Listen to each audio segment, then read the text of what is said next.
आप सभी का स्वागत है हमारे YouTube चैनल में। आज की इस वीडियो में बिहार बोर्ड क्लास 10th का पहला चैप्टर मैथमेटिक्स यानी गणित का पहला चैप्टर वास्तविक संख्या उसको आज से स्टार्ट करेंगे पढ़ना। तो आप सभी से आग्रह है कि आप इस चैनल को जरूर सब्सक्राइब कर लेंगे और वीडियो को लाइक कर लेंगे। तो चलिए स्टार्ट करते हैं। पहला चैप्टर का नाम है आपका वास्तविक संख्या। तो वास्तविक संख्या, तो उससे पहले आप संख्या के बारे में जान लीजिए। तो जो वास्तविक संख्या होता है ये आपका दो प्रकार का होता है। एक होता है परिमेय संख्या, परिमेय संख्या, और दूसरा होता है अपरिमेय संख्या, अपरिमेय संख्या। परिमेय संख्या किसको बोलेंगे और अपरिमेय संख्या किसको बोलेंगे? तो वैसी संख्या जिसे p/q के रूप में हम लिख सके, p/q के रूप में लिख सके और q का मान 0 के बराबर ना हो तो उसे परिमेय संख्या कहा जाता है। और वैसी संख्या जिसे p/q के रूप में हम ना लिख सके, p/q के रूप में हम नहीं लिखें तो वही आपका अपरिमेय संख्या कहलाती है।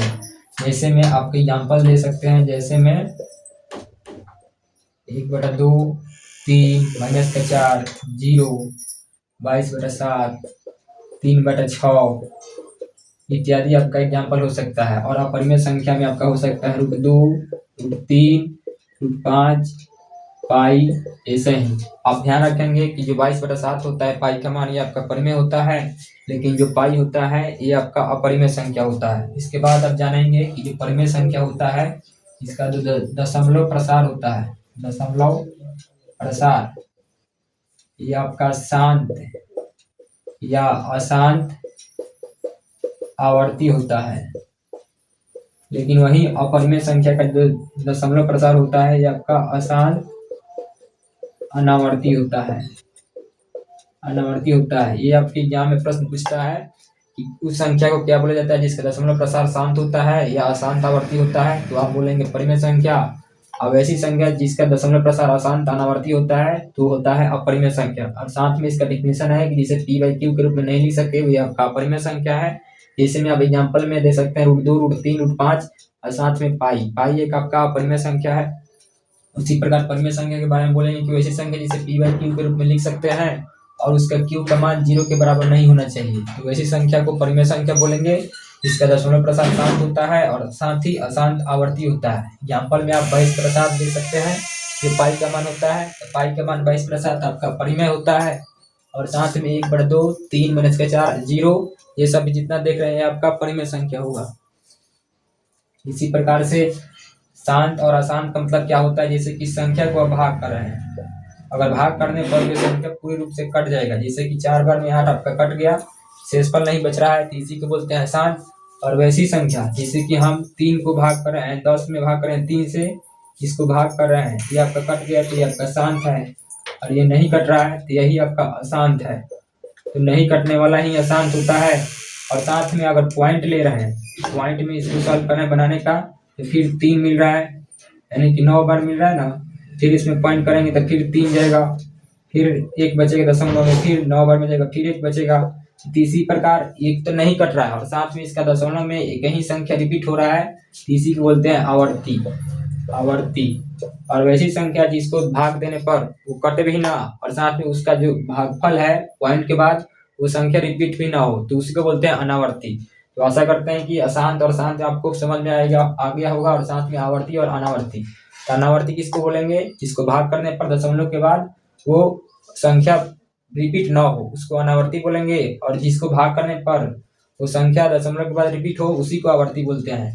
तो जो परिमेय संख्या होती है उसका दशमलव प्रसार शांत या अशांत आवर्ती होता है, और जो अपरिमेय संख्या होता है उसका दशमलव प्रसार अशांत अनावर्ती होता है। साथ में आप भी याद रखेंगे कि जो पाई का मान 22/7 है ये आपका परिमेय है, और जो पाई है ये आपका अपरिमेय है। इसके बाद से आप फिर जानेंगे कि जो परिमेय संख्या है, जो परिमेय संख्या है ये भी आपका 2 प्रकार का होता है। परिमेय संख्या आपका 2 प्रकार का हो जाता है। एक होता है पूर्णांक और एक होता है भिन्न। तो भिन्न फ्रैक्शन और पूर्णांक इंटीजर्स, तो इसके बारे में आप जानेंगे। तो जो पूर्णांक होता है इसको p/q के रूप में हम तब लिखते भी हैं क्योंकि परिमेय संख्या का रूप है, और इसमें जो q का मान होगा वो बराबर होगा 0 के या बराबर होगा 1 के। मतलब कि पूर्णांक किसको बोलेंगे? तो वैसी संख्या जिसे p/q के रूप में हम लिख दें और साथ में उसका जो क्यू मान है, यानी कि हर वाला जो मान है क्यू का मान वो 0 भी हो और साथ में 1 भी हो। लेकिन जो भिन्न होगा इसको तो पी बाई क्यू के रूप में लिखेंगे क्योंकि परिमेय का रूप है। और जो इसमें क्यू का जो मान होगा ना वो आपका केवल 1 होगा, केवल 0 नहीं होगा, केवल 1 होगा, केवल 1 होगा। तो उसी को आप भिन्न बोलेंगे। तो मतलब यहाँ से निकल रहा है कि जो पूर्णांक हुआ उसको पी बाई क्यू के रूप में आप लिखेंगे और क्यू का जो मान होगा 0 के बराबर भी होगा और साथ में 1 भी होगा। लेकिन जो परिमेय संख्या है उसको पी बाई क्यू के रूप में आप लिखेंगे, लेकिन अगर क्यू का मान 0 के बराबर है तो वो भिन्न नहीं है, लेकिन वहां पर अगर 1 के बराबर है तो आपका भिन्न है।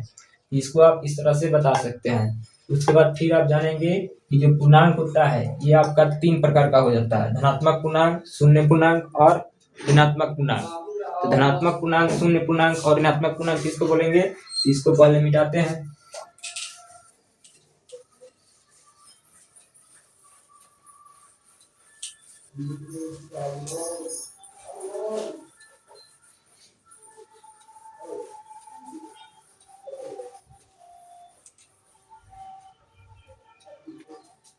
पूर्णांक, पूर्णांक आपका भी 3 प्रकार का हुआ, पहला है, दूसरा और तीसरा। पहला है आपका धनात्मक, धनात्मक पूर्णांक, दूसरा का है शून्य पूर्णांक और जो तीसरा है ये आपका ऋणात्मक पूर्णांक होता है।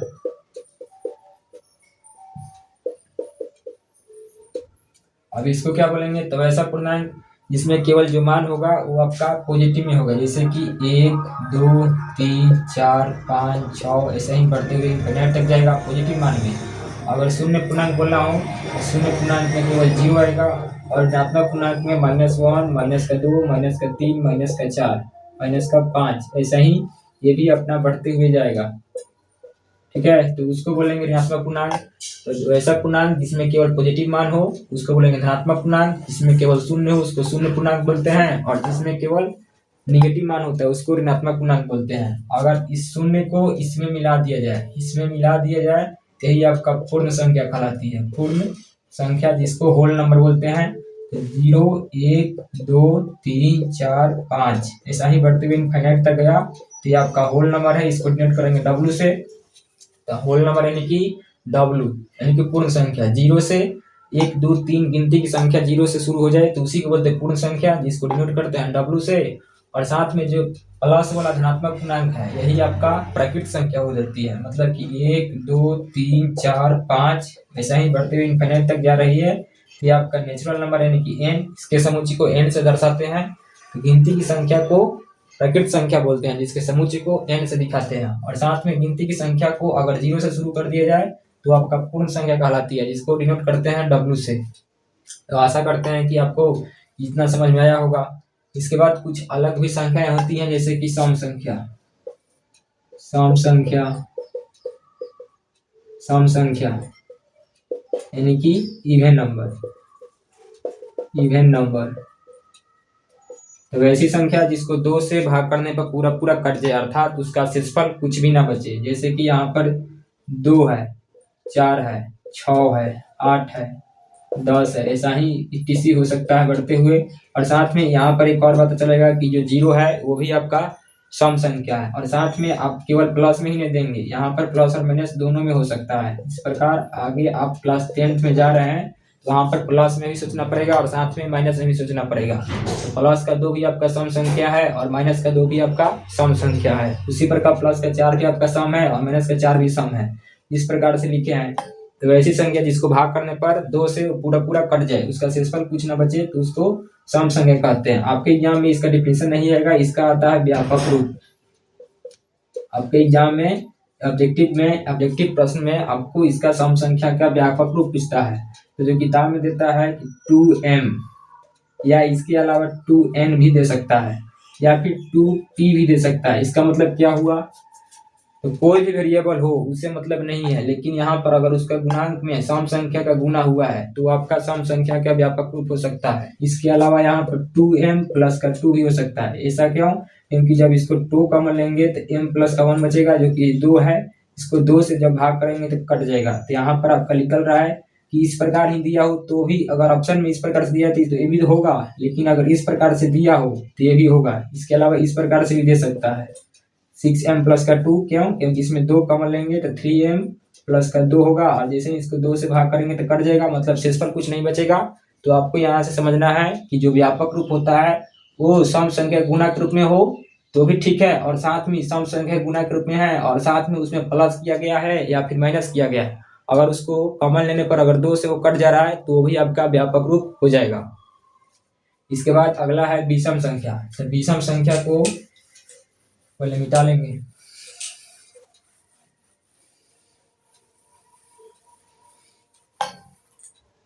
विषम संख्या यानी कि ऑड नंबर। विषम संख्या क्या होगा? जस्ट इसी का उल्टा हो जाएगा कि वैसी संख्या जिसे 2 से भाग करने पर वो पूरा पूरा नहीं कटता है, अर्थात उसका शेषफल कुछ ना कुछ बच जाता है। जैसे कि आपका हो जाएगा प्लस माइनस का 1, प्लस माइनस का 3, प्लस माइनस का 5, प्लस माइनस का 7, प्लस माइनस का 9, ऐसा ही और कुछ हो सकता है। तो इसका मतलब है कि वैसी संख्या जिसे 2 से भाग करने पर, ध्यान रखना है कि 2 ही से भाग करना है, 2 से भाग करने पर उसका शेषफल कुछ न कुछ बच जाए, मतलब कि शेषफल 0 ना हो, इसके अलावा कुछ अंक रह जाए, यानी कि हमेशा तो एक ही रहेगा जब 2 से भाग करेंगे। इसके अलावा आप लिख सकते हैं कि इसका शेषफल हमेशा एक ही हो, तो ऐसी संख्या को आप बोलेंगे विषम संख्या। तो ये भी आपके एग्जाम में नहीं पूछेगा, लेकिन इसका एक व्यापक रूप आपके एग्जाम में पूछता है।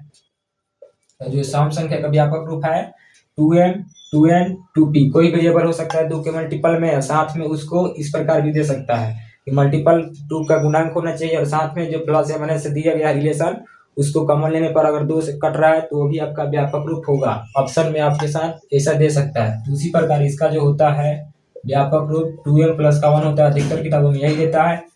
इसका व्यापक रूप जो होगा 2m प्लस का 1 होगा। नहीं तो इसके अलावा ऑब्जेक्टिव जो प्रश्न होता है आपको भुलवाने का प्रयास करता है, इसको दूसरे रूप में भी दे सकता है, जैसे कि यहाँ पर होगा आपका 5m प्लस का 1, ये भी जो है आपका विषम संख्या का व्यापक रूप हो जाएगा। इसी प्रकार जो होगा 7m प्लस का 1, ये भी आपका विषम संख्या का व्यापक रूप हो जाएगा। तो आप यहाँ से क्या समझे? तो यही समझना है कि जो गुणांक होगा वो आपका 2 का मल्टीपल होगा, और साथ में जो प्लस में से रिलेशन दिया गया होगा तो उसमें अगर कॉमन लेने पर अगर 2 से कट जाएगा तो आपका सम संख्या का व्यापक रूप हो जाएगा, और नहीं कटेगा तो आपका विषम संख्या का व्यापक रूप होगा। तो आपको यही याद रखना है कि विषम संख्या का व्यापक रूप जो होता है 2m प्लस का 1 होता है, और जो सम संख्या का होता है 2m या 2n या 2p होता है। तो आशा करते हैं कि इतना आपको समझ में आया होगा। इसके बाद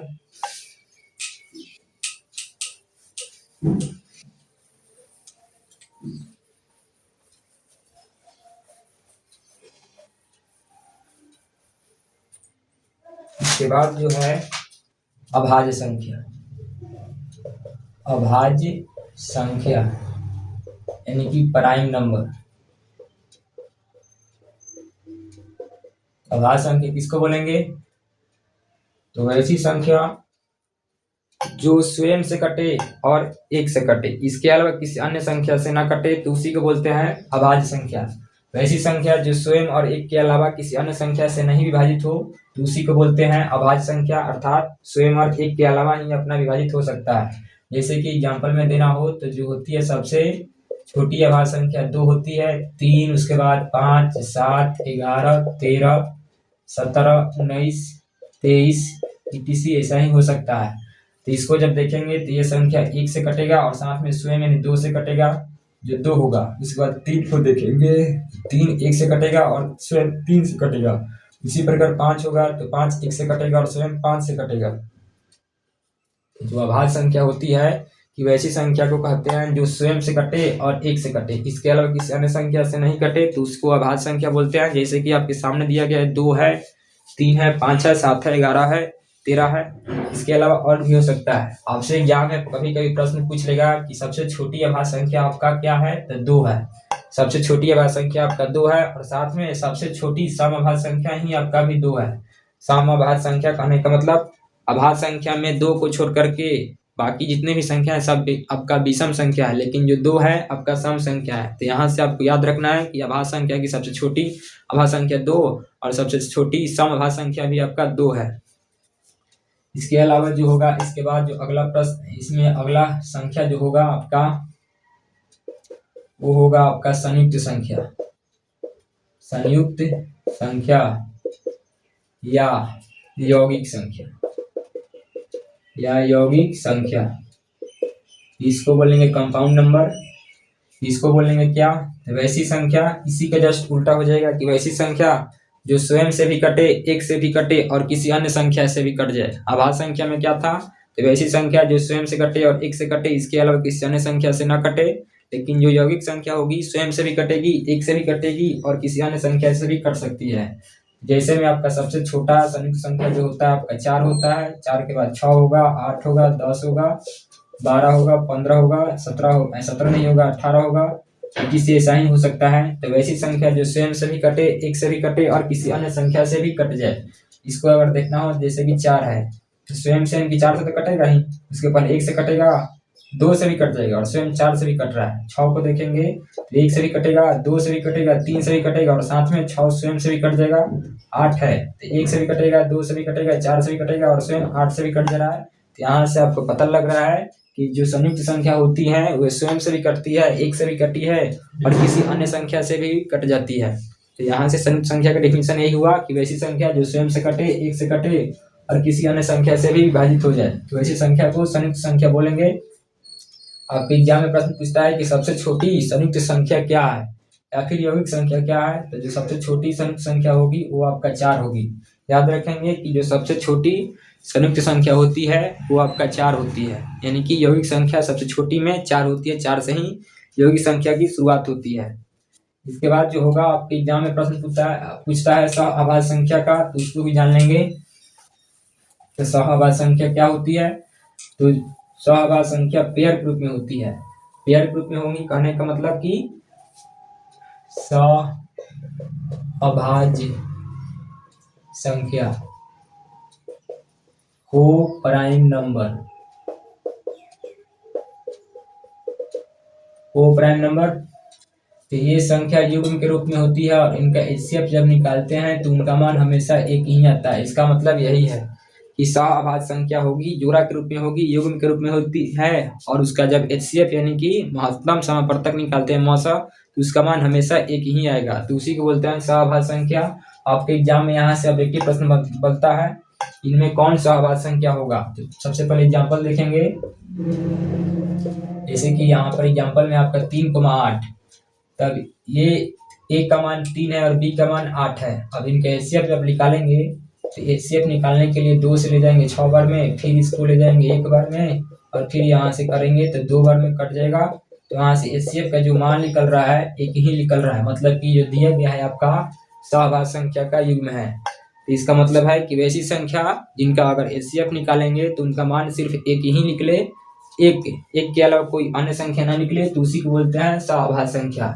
इसके अलावा अन्य भी हो सकते हैं, जैसे कि 5,7 होगा, 9,16 भी हो सकता है, इसके बाद 2,3 भी हो सकता है, इसके बाद इत्यादि आप लिख सकते हैं। आप यहाँ तक समझ गए होंगे, आशा करते हैं कि अगर दो संख्या युग्म के रूप में है और उनका एचसीएफ अगर निकाल रहे हैं तो एक ही मान निकल रहा है एक, तो उसी को बोलते हैं सहअभाज्य संख्या। तो यहाँ तक आपका संख्या के बारे में जानकारी देना था, आपको दे चुके हैं। इसके बाद जो आपका चैप्टर है वास्तविक संख्या, उसको स्टार्ट करेंगे।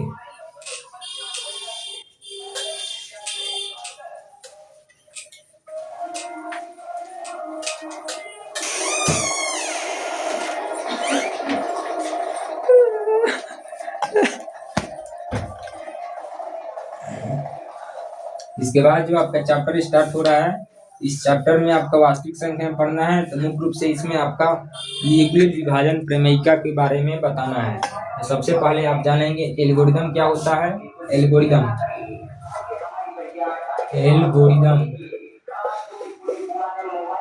और दूसरा जो होता है आपका प्रमेयिका।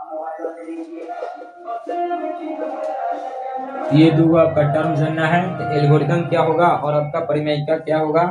तो जो एल्गोरिदम होता है आपका एक सुव्यवस्थित श्रृंखला का एक पद होता है जिससे दूसरे कथन को आप सॉल्व करते हैं। तो ये एक सुपरिभाषित श्रृंखलाओं का एक पद होगा जिसमें किसी अन्य जो प्रॉब्लम दिया होगा उस समस्या को हल किया जाता है, तो उसी को बोलते हैं एल्गोरिदम। और जो आपका प्रमेयिका होता है ये अपने आप में सॉल्व होता है, मतलब ये सिद्ध कथन होता है, और इसी सिद्ध कथन के द्वारा किसी दूसरे समीकरण को या फिर जितने भी है प्रॉब्लम समस्या है उनको हल करते हैं। तो मतलब आपको एल्गोरिदम का मतलब बुझाया समझ में आया होगा कि एक सुव्यवस्थित श्रृंखलाओं का पद होता है जिससे दूसरे समस्याओं को हल करने में प्रयोग किया जाता है। और साथ में प्रमेयिका भी एक सिद्ध कथन होता है जिसको दूसरे जो समस्या दिया गया उसको हल करने में प्रयोग किया जाता है। जैसे कि आप समीकरणों की बनाएंगे, समीकरण को आप बनाते हैं तो यहाँ पर आप सबसे पहले क्या करेंगे, एक्स का मान निकालने के लिए जो 8 है प्लस का बराबर के उस तरफ ले जाएंगे तो माइनस में ले जाएंगे, और उसके बाद आप घटाएंगे और फिर इसको आप भाग में लाएंगे, उसके बाद इसका मान 1 निकालेंगे। यहाँ पर आप देख रहे हैं कि सबसे पहले इसको घटाए, फिर इसको माइनस में लाए, उसके बाद घटाए, उसके बाद गुना वाला भाग में ले गए। इस प्रकार आप जितने पद का इस्तेमाल कर रहे हैं वही आपका प्रमेयिका होगा, और ये जो जिस नियम के द्वारा कर रहे हैं ये आपका एल्गोरिदम होगा। इसके बाद आपका जो होगा स्टार्ट मुख्य रूप से जो है यूक्लिड विभाजन प्रमेयिका उसको जानना है।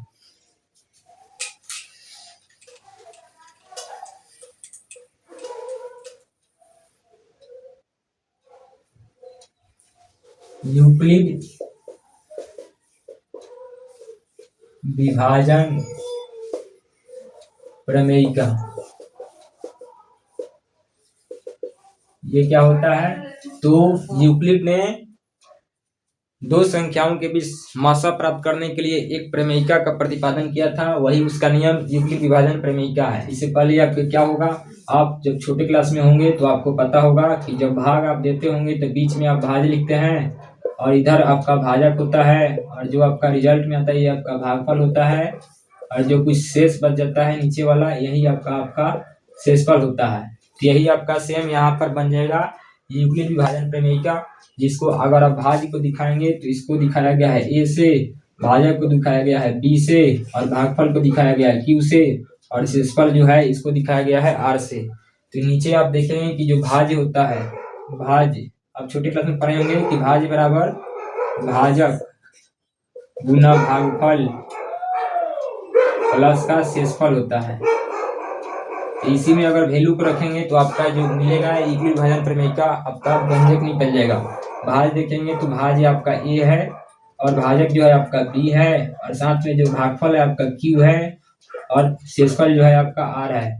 यहाँ से आपका मान निकल गया ए बराबर बी क्यू प्लस आर, यही आपका यूक्लिड विभाजन प्रमेयिका है। तो इसको यहाँ पर आप लिख देंगे कि ए बराबर बी क्यू प्लस आर, और साथ में इसका कुछ कंडीशन होता है, जैसे कोई संख्या को अगर भाग कराएं, जैसे कि 2 है इसको हम 8 में भाग कराएं, जब भाग करेंगे तो आप 4 बार में ले जाएंगे तो यहाँ से आपका कट जाएगा, मतलब कि शेषफल आपका कुछ नहीं बचा यानी कि 0 बचा। इसके बाद अगर 2 ही है इसको आप 9 से भाग करें, जब 9 में भाग करें तो आपका 4 बार में ले जाएंगे तो 8 होगा, लेकिन यहाँ पर शेषफल आपका 1 बचेगा। तो शेषफल जो बच रहा है यानी कि जो आर बच रहा है, तो यहाँ पर कंडीशन है कि जो आर बचेगा ये हो सकता है कि 0 आ जाए, यहाँ पर तो 0 आया ना, हो सकता है कि 0 आए, और हो सकता है कि 0 के बराबर है, 0 आया है यानी कि 0 के बराबर है, या फिर जो r है ये 1 यहाँ पर 1 आया, जो यहाँ पर जो भाजक है यानी कि b है, ये जो r है इससे छोटा है, यानी कि जो भाजक b है बड़ा है और r आपका छोटा है, तो छोटा होगा r, और साथ में किससे छोटा होगा, b से। तो यही आपका कंडीशन निकलता है कि जो r होगा हो सकता है कि 0 आ जाए या 0 के बराबर हो जाए, या जो b होगा वो हमेशा बड़ा होगा किससे, r से, यानी कि r छोटा होगा हमेशा b से। तो यही आपके एग्जाम में एक प्रश्न, आपके एग्जाम में अभी जो एग्जाम हुआ था उसमें प्रश्न पूछा था, यूक्लिड विभाजन प्रमेयिका में जो कंडीशन होता है आपका क्या होता है, तो जो r होता है 0 के बराबर होता है या फिर 0 होता है, और साथ में जो b होता है वो r से बड़ा होता है। तो यही आपको कंडीशन को याद रखना है। और जो इस्तेमाल किया जाता है इसका, जो प्रमेयिका का इस्तेमाल किया जाता है दो संख्याएं a और b के बीच HCF को ज्ञात करने के लिए किया जाता है, HCF ज्ञात करने के लिए किया जाता है। तो मतलब यहाँ से ऑब्जेक्टिव निकलेगा कि यूक्लिड विभाजन प्रमेयिका का प्रयोग किस लिए किया जाता है, तो यूक्लिड विभाजन प्रमेयिका का जो प्रयोग किया जाता है दो संख्याओं के बीच मासा यानी कि HCF को ज्ञात करने के लिए किया जाता है। अब इसका प्रयोग हम क्वेश्चन में कैसे करेंगे तो उसी को आपको जानना है।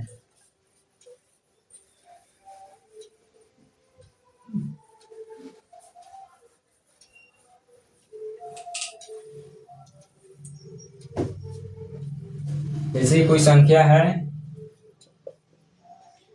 13 और 75 को यूक्लिड विभाजन प्रमेयिका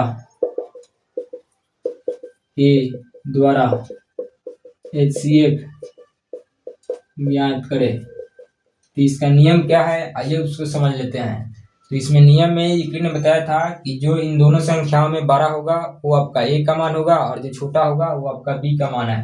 तो जो 13 है और जो 75 है, इसमें आपका 12 जो है 75 है, तो यहाँ पर लिख देंगे क्योंकि 75 है आपका 12 13 से, इसलिए A का जो मान होगा आपका 75 होगा और जो B होगा आपका 13 होगा। अब आपको यूक्लिड विभाजन प्रमेयिका से HCF निकालना है। तो यूक्लिड विभाजन प्रमेयिका का प्रयोग मुख्य रूप से HCF के ही निकालने के लिए किया जाता है। तो आप लिखेंगे यूक्लिड विभाजन प्रमेयिका से। इसमें लिखेंगे कि A बराबर में BQ प्लस का R, इसका कंडीशन होता है 0 के बराबर छोटा होगा आपका B से R, इसको लिख देंगे। अब यहाँ पर देखेंगे कि जो A है आपका 75 है और जो B है आपका 13 है। अब यहाँ पर आप देखेंगे तो आप छोटे क्लास में HCF को निकालने के लिए क्या करते थे, तो HCF जो छोटा होता है वो आपका भाजक होता है और जो बड़ होता है वो आपका भाज्य होता है। तो आप सबसे पहले भाग देते होंगे, जब भाग देंगे तो आप कितना बार में ले जाएंगे, 13 × 5 = 65, तो 5 बार में ले जाएंगे और इसका शेषफल जो बचेगा आपका 10 होगा। यहाँ पर रुकेंगे और यहाँ पर जो Q आया था, तो Q क्या था आपको इसके पहले बताए थे, भागफल था। तो Q है तो Q का मान आपका 5 है, तो यहाँ पर 5 रखेंगे और प्लस R का मान क्या है, तो R का मान शेषफल है, तो जो कि आया है 10, यहाँ पर आ गया। अब इसको तब तक सॉल्व करेंगे जब तक कि जो R है यहाँ पर उसका मान 0 ना आ जाए। जब तक 0 नहीं मिलेगा तब तक इसको सॉल्व करते रहेंगे। तो यहाँ पर तो अभी 0 नहीं मिला है, तो फिर इसको लेंगे और फिर यहाँ पर नियम बनेगा कि जो B है ये यहाँ पर A का मान आ जाएगा। तो 13 है तो 13 आपका A का मान हो जाएगा और जो 5 है ये आपका B का मान हो जाएगा। 5 जो है ये आपका B का मान हो जाएगा और फिर इसको भाग करेंगे। तो जब भाग करेंगे सॉरी, यहाँ पर जो 5 नहीं जो 10 है, यानी कि जो शेषफल है ये आपका B का मान होगा और फिर इसको सॉल्व करेंगे। तो फिर इसको जब सॉल्व करेंगे तो फिर आपका यहाँ पर 13 है, तो 13 आपका भाज्य का नाम का काम करेगा। फिर इसको आप ले जाएंगे तो एक बार में 10 हो जाएगा और फिर इसका शेषफल जो बचेगा 3 होगा। तो यहाँ पर देखेंगे जो भागफल फिर आया है Q का मान 1 आया है, तो गुना में 1 होगा और जो शेषफल आया है R का मान यहाँ पर आया है 3, तो फिर यहाँ पर 3 हो जाएगा। अब फिर क्या करेंगे, जो B है ये फिर A का मान होगा और जो फिर R है ये आपका B का मान होगा और फिर यहाँ पर करेंगे फिर बीच में आपका 10 होगा, फिर यहाँ से 9 बार में जाएगा, फिर इसका शेषफल जो बचेगा 1 आएगा। तो फिर जो होगा इसमें कितना से गया, 3 से Q का मान और शेषफल जो बचा 1 बचा। तो फिर आप इसमें जो B है यहाँ पर A का मान होगा और जो R है ये आपका B का मान हो जाएगा। अब आप देखें कितना से जाएगा, तो आपका जो आएगा 3 से जाएगा, 3 बार में पूरा पूरा कट जाएगा। तो Q का मान जो निकला आपका 3 निकला और जो R का मान निकला आपका कुछ नहीं बचा, यानी कि शेषफल 0 R बचा। तो यहाँ पर अगर R का मान 0 आ गया तो यहीं तक इसको सॉल्व कर देंगे। आप देखेंगे कि यहाँ पर R का मान 0 है, तो यहाँ पर जो B आया है वही इसका HCF का मान हो जाएगा। तो जो संख्या दिया गया था 13 और 75, इसका जो HCF होगा 13 और 75 का आपका B का मान ही होगा, तो B का मान आपका 1 है, इसका आंसर आपका 1 हो जाएगा। तो 13 और 75 का जो HCF होगा आपका 1 होगा। तो आशा करते हैं कि यूक्लिड विभाजन प्रमेय के द्वारा 13 और 75 का जो HCF है उसको इस प्रकार से ज्ञात करते हैं, आपको समझ में आया होगा।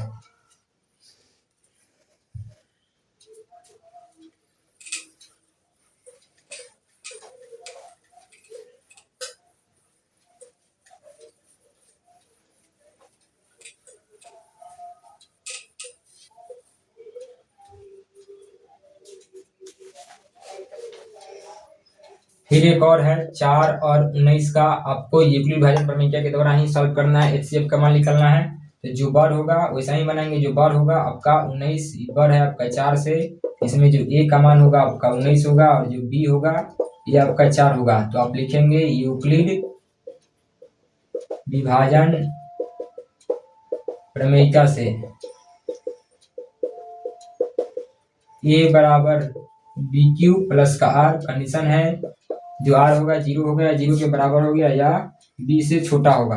तो यहाँ पर आप देखेंगे A का मान कितना है 19 है, जो बी है आपका 4 है, और फिर यहाँ पर क्यूब में गुना होगा, तो फिर सेम काम करेंगे, 4 से भाग करेंगे 19 में, और इसको भागफल जो होगा उसको लिखेंगे, तो 4 को 19 से भाग करेंगे तो 4 बार में जाएगा, जो कि 16 होगा, और शेषफल इसका 3 बचेगा। यहाँ पर क्यू का मान 4 हुआ, और जो शेषफल हुआ आपका नीचे वाला 3 हुआ, और फिर सेम काम, जब तक आर का मान 0 नहीं होगा तब तक इसको सॉल्व करते रहेंगे। तो जो बी होगा आपका ए का काम करेगा, और जो आर होगा आपका बी का काम करेगा, तो फिर इसमें आप ले जाएंगे 4 से, तो 1 बार में जाएगा, और इसका शेषफल बचेगा जो होगा 1 होगा, तो फिर इसका जो भागफल आया आपका 1 हुआ, और शेषफल भी आपका नीचे वाला 1 हुआ। फिर सेम काम, 0 नहीं मिला आर का मान, आगे फिर बढ़ेंगे, तो बी वाला ए का मान होगा, और जो आर वाला है आपका बी का मान होगा, और फिर आपको देखेंगे कि आप कितना से जाएगा, तो 3 बार में आपका कट जाएगा, यानी कि शेषफल 0 मिल जाएगा। तो ये क्यू बचा आपका 3, और जो शेषफल बचा आपका 0 बच गया। यहाँ पर शेषफल 0 हो गया, तो वही जो होगा बी का मान वही आपका एचसीएफ का मान हो जाएगा। यहाँ पर लिखेंगे कि H C F of 4,19 is equal to शेषफल जहां पर 0 बचा उसी का बी का मान हो जाएगा, यानी कि 1। इसका भी आंसर आपका 1 ही बचेगा। तो इसी प्रकार से यूक्लिड विभाजन प्रमेय के द्वारा हम दो संख्याओं के बीच का एचसीएफ ज्ञात करते हैं। इसके बाद आगे की क्लास नेक्स्ट वीडियो में आपको दिया जाएगा, और आपको यह वीडियो पसंद आया होगा तो चैनल को जरूर सब्सक्राइब कर लेंगे और वीडियो को लाइक कर लेंगे। धन्यवाद।